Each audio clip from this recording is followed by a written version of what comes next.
We Saved You a Seat is sponsored by the Oklahoma Family Network. Oklahoma Family Network focuses on supporting families of children and youth with special health care needs and disabilities, as well as families who have children with a mental health or behavioral health diagnosis. Oklahoma Family Network provides families with emotional support, resource navigation, parent-to-parent engagement opportunities, and wants to ensure quality health care for all children and families by building strong and effective family professional partnerships. Thank you for joining Robyn and I for the second episode we are releasing in honor of Hydrocephalus Awareness Month. Today, we provide conversation to highlight Hydrocephalus and NICU for September, which honors both topics and experiences. Thank you again for helping honor and celebrate families who experience one or both of these by listening in to our conversation today. You know, a lot of times NICU families are always thought of as those families with babies who were born prematurely. I'm really excited for us to kind of bring that awareness even today that it's not just prematurity. There are other conditions that lend families into entering an NICU. I think when we ended our first one, we were kind of venturing into delivery. Did you get to hold? Did you get to see her? Tell us a little bit about that. So kind of going to, the morning of Eliza's birth, it was a planned C-section. So we knew that, because her head was so big that I was not going to be able to deliver vaginally.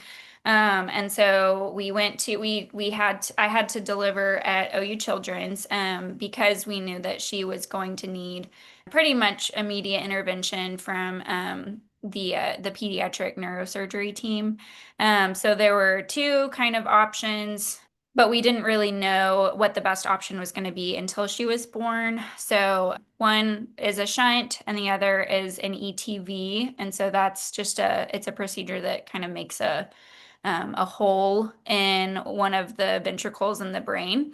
But like I said, we didn't really know kind of what that was going to look like until after she was born. So all we knew was that we needed to deliver at OU so that Peds Neuro would be there pretty much right away. So it was really interesting going and like knowing, I'm going to have a baby this morning. Whenever, I woke up that morning, it was obviously, a pretty emotionally heavy morning for us just because, we didn't know what our outcomes were going to be or kind of, what the day held. Just to clarify, you honestly and truly at that point, when you were preparing yourself for delivery, you weren't sure if she was going to survive, make Right. it, or just be here after Right. delivery.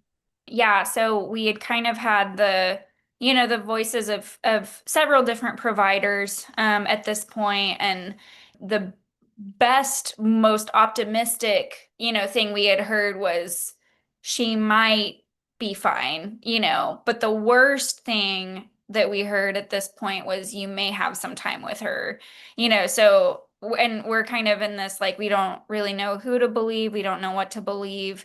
Obviously, like we have our faith kind of carrying us through it all. And it's funny like looking back on that morning because I was totally fine.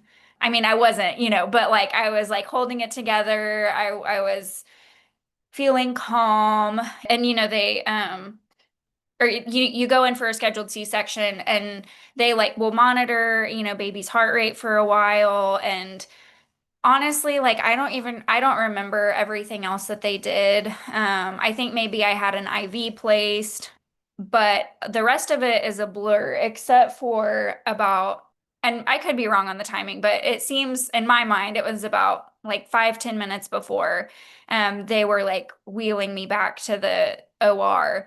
They came in with a tape measure and measured my stomach and told me that I was probably going to have a classical incision instead of like a transverse incision.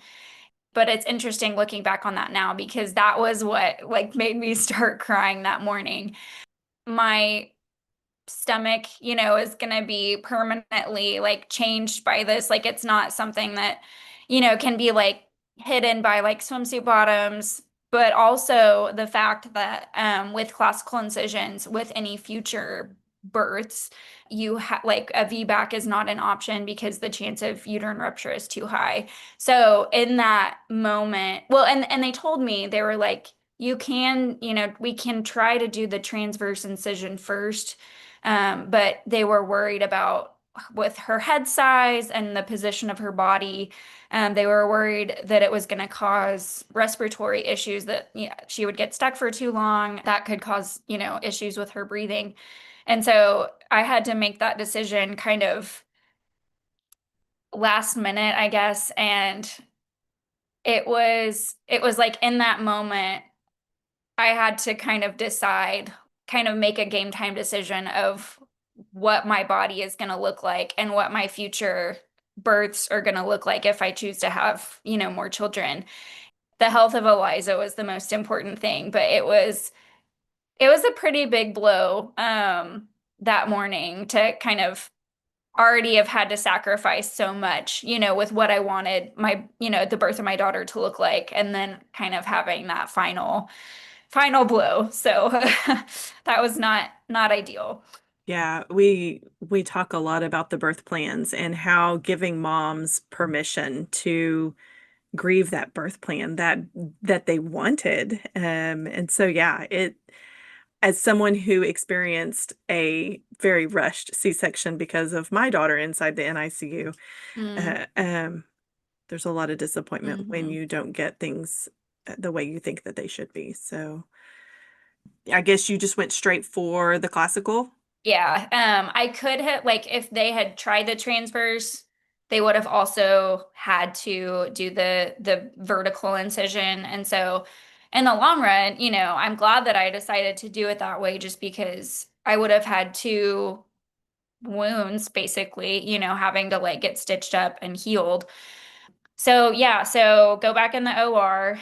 One thing, again, it's like it doesn't really matter, but I didn't realize that when you like have a C-section, you're just like out there for everyone to see. And so for me, like as a like grew up pretty conservative, that was like a big shock.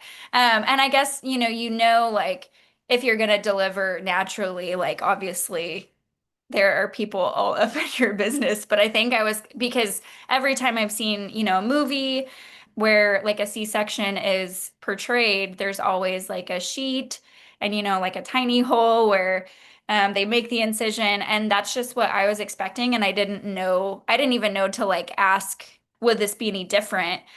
And again, it's like this detail is so small compared to, everything else that was going on. But I remember it really shocking me, that like I'm just, out there for everybody to see. Yeah, so I think that that's a great point that you are so in such a vulnerable spot. The ability to have any, modesty. yeah, modesty whatsoever is just kind of out the door. And Right. And not only were there like all the people in there for me, but because we knew what was going on with Eliza, there were all the NICU people, all the respiratory people, like there were so many people in that room. Um, Everybody talks about like when you have a baby, it changes you, So I can vouch for that fact. When you're in a position where you're like, I have absolutely no control over this, and it is what it is, you just kind of have to accept it and move on, I guess. it is you don't know, and that's part of it until you've truly experienced it. And Right. so Yeah. but yeah, So it I is guess for tough. all the expecting moms out there, if you have a C-section, just, be prepared. Yeah. Yeah, just but still personally, it's still sometimes in a lot of ways it's a very vulnerable moment. It's a very Mhm. it's a position of just wondering, is this how it's done? Right. So yeah. Yeah. Okay, so you've had they did the C-section. Hmm. They I guess they got her out safely. You had all of the NICU staff there. You had respiratory. You had all of the right people in place Right. for her delivery. Did you ever hear them say, she's good, or hear her cry, or feel like there's a sigh of relief in your heart to say, oh, okay, we're this is a good thing. This is a good thing. Mhm, mhm. Not really. So they, and this was kind of one of those moments that, like, as I've reflected on this day and this morning, I wish that I had been a better advocate for myself. Because, in my birth plan that I had written out, of course I wanted to hold her. And I think that sometimes, like, in in certain medical situations, where staff would maybe want to take baby right away, but it would be okay for mom, to hold him or her for a minute. And so I wanted to make sure that I had, like, written that out. But I was kind of, because they pull her out and immediately start counting down this, because she wasn't breathing, and so they start counting down, like, the seconds, until they have to intervene medically, like with a CPAP, I think. I was just kind of frozen there, in fear and shock, and so I knew that she was alive. I remember somebody saying, oh, her eyes are so big, so wide, like, she's very alert. But the thing I remember the most is just the that countdown. And so they got to zero or whatever. I can't even remember if they were counting up or counting down, but they got to whatever number, that they didn't want to get to, and she had not started breathing. They took her over. They kind of had a bed ready, or, a table for her. I'm still just laying there, still haven't seen my baby. And thankfully, so my husband, he was the real MVP of that moment, because he was running back and forth, taking pictures of her, would bring it over to show me, would go back over to her, bring it to me, just constant back and forth until they made the decision that she needed to go up to the NICU.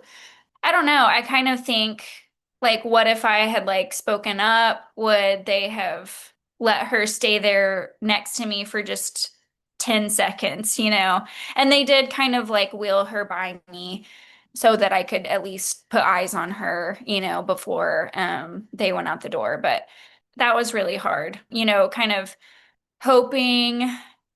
Cause we went into the day, of course, like, not knowing what to expect, but there's always that hope that, like, maybe things will, like, go how we want them to go. And I don't really feel like now, of course, like, the fact that, like, she survived, like, that's the most important thing. But aside from survival, it was kind of like everything was kind of, I don't want to say worst case scenario, but for sure not the best on the day that she was born. And later on, like, during our stay in the NICU, thankfully, like, that changed. We did, and we'll talk more about that later. But in that hour in the OR, it was pretty not great. Um, That has to be scary to hear them counting and knowing what they're counting for, to not hear the sounds that you're hoping to hear from your baby. And mhm. then basically it's just a quick drive by of seeing your baby. So you didn't get that first picture of even near your face or Right. anything like that. Yeah. Yeah, that's hard. Yeah, and we kind of talked about this, or, kind of like the birth plan, and kind of having to come to terms, when it doesn't go, how you want it to.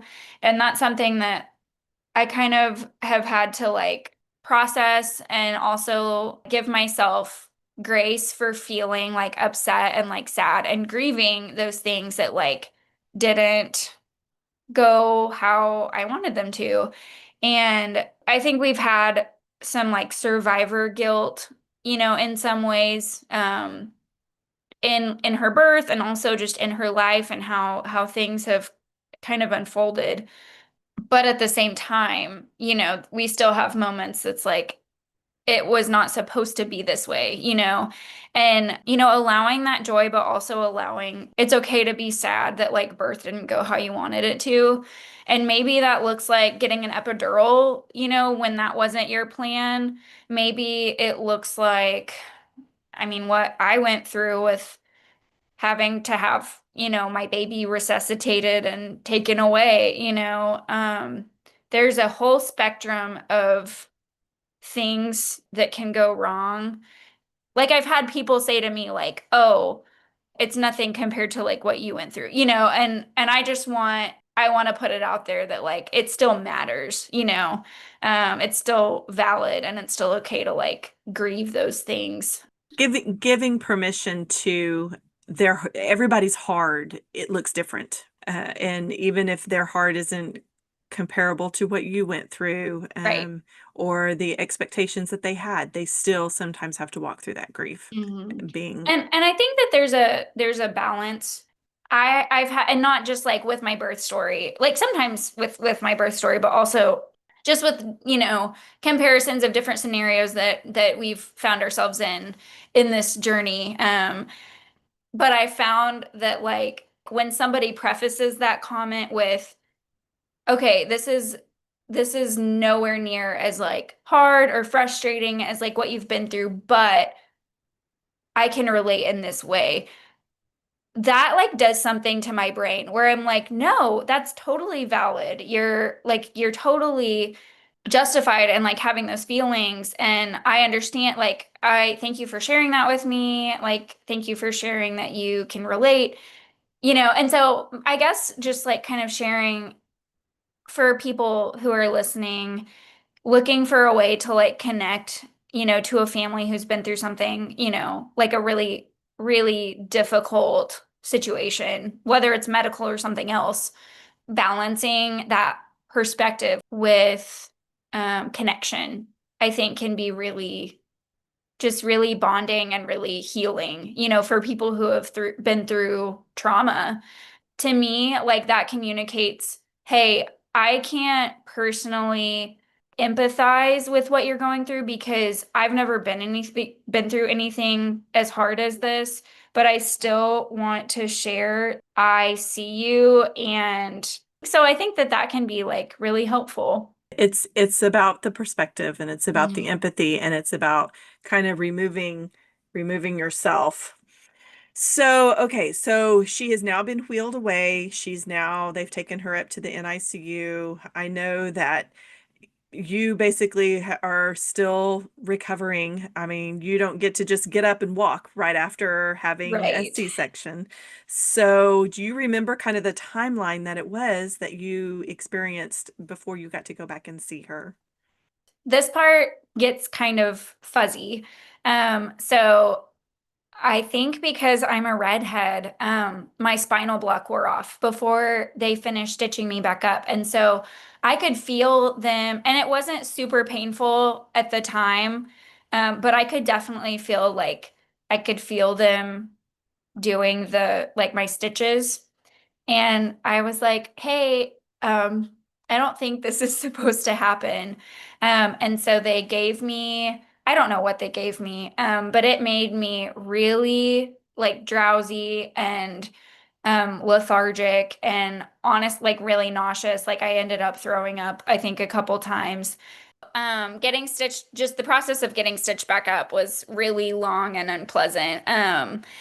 They wheeled me back into the recovery room. And so at this point, I think Travis had gone up with Eliza. He had gone up with her, but he had come back down at this point. And because I also lost quite a bit of blood. And so between the blood loss and the extra pain meds, I had to stay in the recovery room for 4 hours.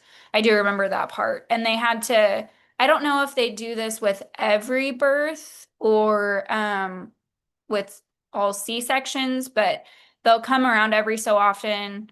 and like push on your stomach to make sure that you're not like bleeding internally. And that was like the worst. That was the most painful thing that I've ever felt in my life. So I do remember that. Yeah, so after 4 hours, there was I think I had to just like stand up, get out of the bed into the wheelchair, then we'll let you, go up to your room and then go to the NICU. Went up to the NICU, and so 4 hours and some change later, I finally got to meet her. And like, I remember our very first picture we took, she was just in her little NICU bed, and I was holding her hand. And I was so swollen and I was just sobbing. And I had, like, in our first picture, I have mascara just going all down my cheeks. Because I had put makeup on that morning, because I was like, I'm going to want to take pictures. And so thankfully, I was able to, refresh that situation and get another picture. But I think that I got to hold her a little bit later in that same visit. And so it's the same thing. It's like, it's not the first meeting that, I hoped for and that I wanted. But at the same time, I'm just so thankful that we got to have that meeting, and that kind of started our NICU era of the story. Going to see your baby for the first time inside the NICU is not something you forget. It Even stays with you. amidst all of the blood loss and the medication, and I for sure I will remember that part. Yeah.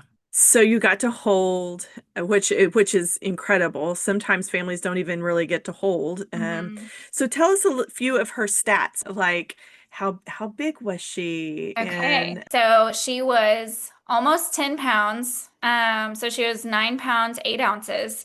But I would guess half of that weight was in her head. It was so heavy from all of the fluid buildup. And so I can't remember if I mentioned this in the first podcast, but most babies, their ventricles shouldn't be bigger than, and the ventricles are what hold the cerebrospinal fluid. So they should not be bigger than a centimeter at birth. And Eliza's were between 5 and 6 each. And so that's just a huge amount of fluid. And so she was actually in preemie clothes for like, I think like 5 or 6 weeks after she was born because she was so tiny. And she was born, 3 weeks early. And so I know that contributed to that. But yeah, so she was 19 and 3/4 inches long. So she was pretty tiny. So her head circumference, I think, was around 50 centimeters. So she had a big noggin. So there was another family that I connected with, and when she was telling her birth story, I guess her doctor was like, "Yeah, she's gonna come out looking like an alien," and the mom was like, "Well, she does look like an alien, but she's my alien." So. something really truly only mothers get to say, you know. Exactly. Yeah, it's one of those like I can say that, but you can't say that. Yeah. Exactly.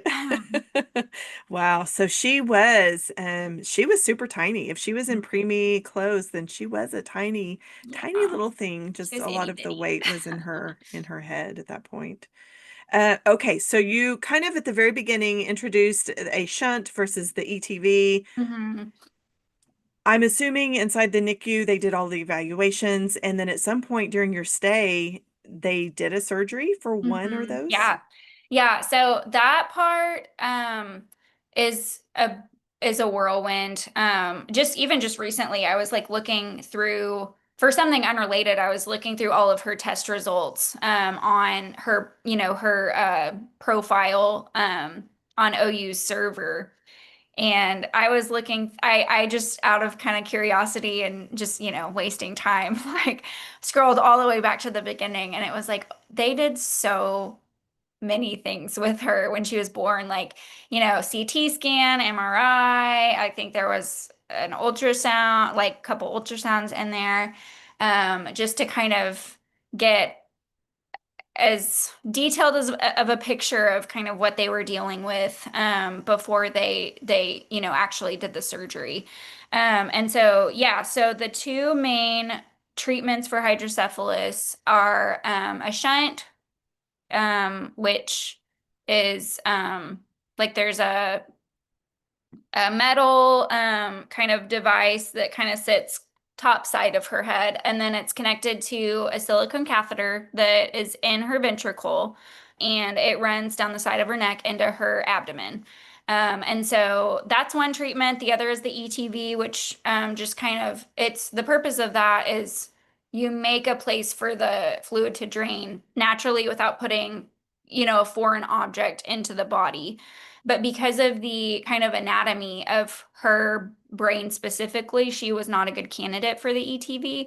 And honestly, like we were kind of relieved when we got that news because we didn't have to weigh the options. You know what I mean? Like the decision was made for us and we were like, okay, like we have a really clear path to take here.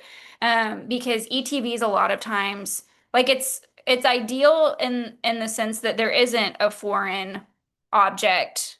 There's less of a chance of infection, but they fail more commonly, especially in newborns, because newborns heal so quickly. Like their bodies, I don't know the scientific basis behind this, but the hole would close because it's the body trying to heal itself.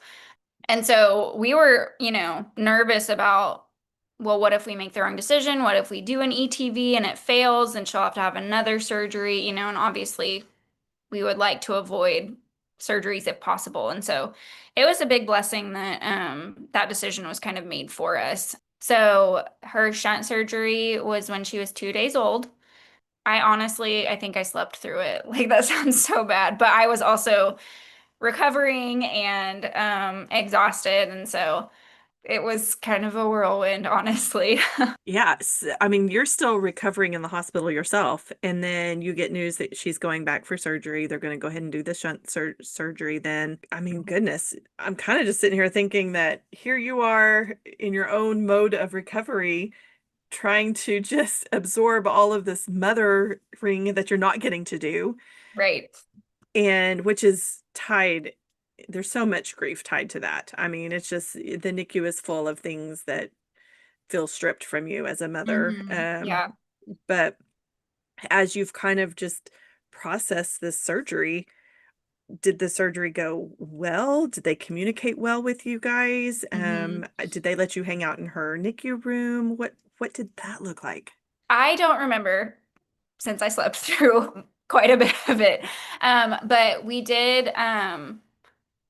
they did let us know, okay, she's out, it went well. She's in the PACU, which is the like post anesthesia unit, where they kind of just make sure that, she's waking up okay, she's not having any kind of, reaction, stuff like that. And the really like, and I kind of alluded to this earlier where we didn't get really many best case scenarios, on the morning that she was born. Um, but which in the NICU, I have to kind of like rewind a little bit.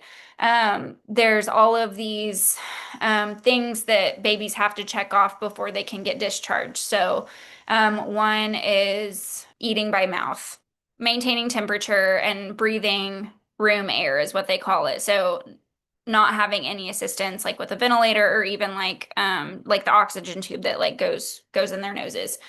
I can't remember what all Eliza mastered before she went into surgery, but I do remember that she was already breathing on her own. And especially, because we had all the respiratory scary stuff whenever, right after she came out, that was an absolute miracle, that she learned how to breathe so quickly. And so I was really, obviously so worried that having major, surgery was going to set her back quite a bit. And so I still remember We knew that she was in recovery, went up to her NICU room, and she wasn't there yet because she was in the PACU, but the nurse was on, or her nurse was on the phone with the PACU, and she was like, "Oh, she's breathing room air already." And she was like surprised and excited, and so we were like, "Oh my goodness," like not only did she like figure out how to breathe so fast, but she was so determined to breathe on her own after surgery. And it was just, I mean, it was a miracle, for sure. That is a huge fear for families when their babies go back for anesthesia of any kind, Mhm. going under for surgery, because they always are wondering, what if my baby has to go back on a ventilator, and Mhm. how long Yeah. and how easy will it be for them to come off of it? So, yeah, it's impressive that I mean, you got yourself a nice, strong girl there, don't She you? is a fighter for sure. Which is always nice to see when you've got a NICU baby, that's for Yeah, sure. absolutely. So she had the surgery. She's back into, I mean, she's breathing room air. She's Mhm. done pretty well. This is on day 2, you said. Right. So, So yeah, so day two, I I think that the main thing she was eating. And again, it all is kind of a blur. Um, they were doing some feeds through her NG tube, but she was also taking some feeds through a bottle. And so that was really exciting. I think that the main thing that just like took a little bit longer was just maintaining her body temperature. But actually, the funny thing is, and we had been told we should expect to be there for weeks, if not months. And so, we're just kind of thinking, like, okay, this is great. I'm gonna get discharged soon, so, we'll go home and have to kind of start making the trip back and forth. But on day 5, which at this point, so they had kept me longer, for recovery just because I had kind of had a traumatic experience with, the blood loss and was, had the vertical incision. And so I was in quite a bit of pain, and also like hauling myself up and down, floors in the hospital because I didn't want to, recover. I was more focused on being with my child than I was, myself recovering. So anyway, so by this point, I have not discharged. I'm still, a patient. And our neonatologist, we happened to be in the room at the same time that she was making her rounds, and she kind of, looked at all of her stats and was like, "Oh, yeah, I guess you guys can go home today." And we were like, "Excuse me." We were shocked. Just because it was just out, like we didn't even know to hope, for being able to go home that fast. And the funny thing is, the reason we ended up staying one more night was because Travis and I at this point had not done the like administrative things that we needed to do to discharge. So like there were some, training videos like how to be a parent that we had to watch. We had to do a car seat test, things like that. Um, and so she ended up staying an extra night, which she moved to like the transitional unit, where babies go right before they discharge. We were able to go home and like take a shower, sleep in our own bed for one last night. But then we went to the hospital and got to take her home with us the next day, which I just will never get over the fact that she bounced back, so quickly. She's a fighter for sure. yeah, that it's phenomenal that she was able to do all of that. I mean, being told from the beginning of your delivery that you worst case scenario, I mean, you may have a few moments with her, to, 6 days later, here you are walking out of the hospital with her. Right. And so now it's like, all right, this is our life, and Mhm. we are now NICU survivors, and not something we thought we would ever NICU grads, Yep. never Yep. thought you would be part of that world. Or there was a question if you were going to get to be part of that world, especially Right. not expecting it at 6 days. And this kind of goes back to like the survivor guilt thing where it's like, I mean, I have a friend who like her son was in the NICU for 18 months, and there's a lot of in between, where it's like 3 months or 6 months or, even 2 weeks, yeah, it's crazy. And it's so interesting because literally no one wants to end up in the NICU. But wow, am I so thankful that the NICU exists, and just the level of care, that we got from all of her nurses and just the love that we felt in those like 6 days. It's really special to watch, so many people who are like fighting for your child's life and just for her livelihood and it's like I feel like thank you. It's just not enough. I agree. NICU, I mean, I always say teachers and nurses are kind of, my two favorite people groups because they just give so much of themselves and so yeah, you get to watch them just give more and we'll thank you will never be enough for Yeah. what they're able But to do it's with what we us. have. Yeah, it's what we have. Um, I know you had a great incredible community out there that was praying for you. They play a big role in kind of this outcome as well. Yeah, so we actually my sister made like a prayer chain for us. So she had like made a list of like every hour on like I think the night before to the night after Eliza was born and every slot was filled with people praying for her and for us, and so that was really just like meaningful, and just knowing that we had people like interceding for us when it was like I feel like I'm just paralyzed, laying on this table, but I know that there's people, praying for us. So that it meant a lot. It's complicated.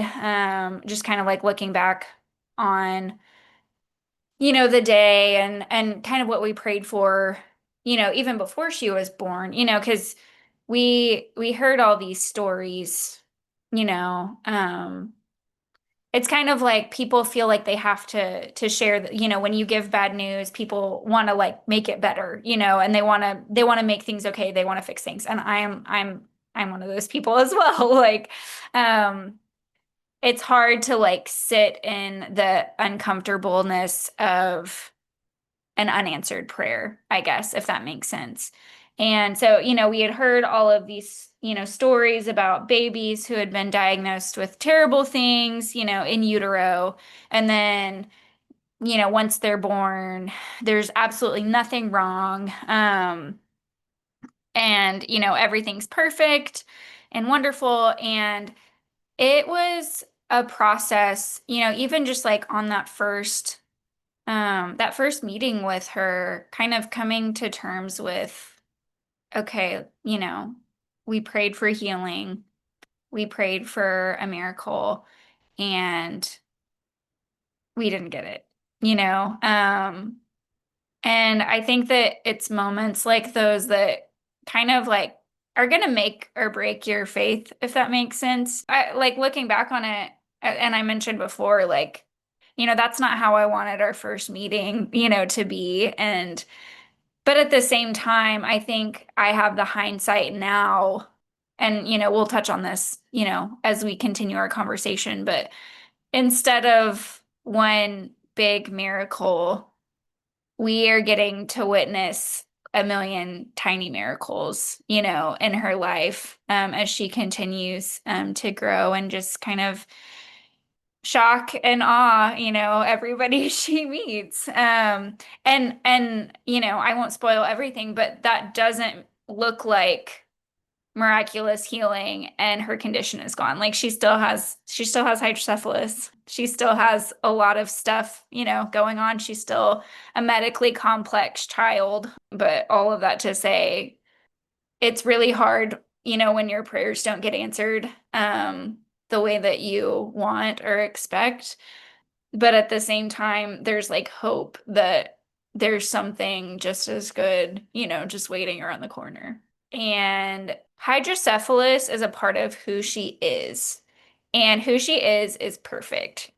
If changing hydrocephalus would like change who she is, then I don't want to do that, Of course, I want to save her from, medical trauma and whatever else negative comes along with it. But I am just so in awe of her and thinking about, okay, the world's standards, the world's perception, it's just different, when it's your kid. And I think she's perfect. So She is. Oh my goodness, she is. Well, I know that talking about NICU and birth and the trauma that you guys have been through is not an easy task, but I want you to know how much I appreciate you being a part of this conversation today and allowing us to hear your birth story, Eliza's birth story, as well as her NICU story. So thank you for sharing those pieces with us.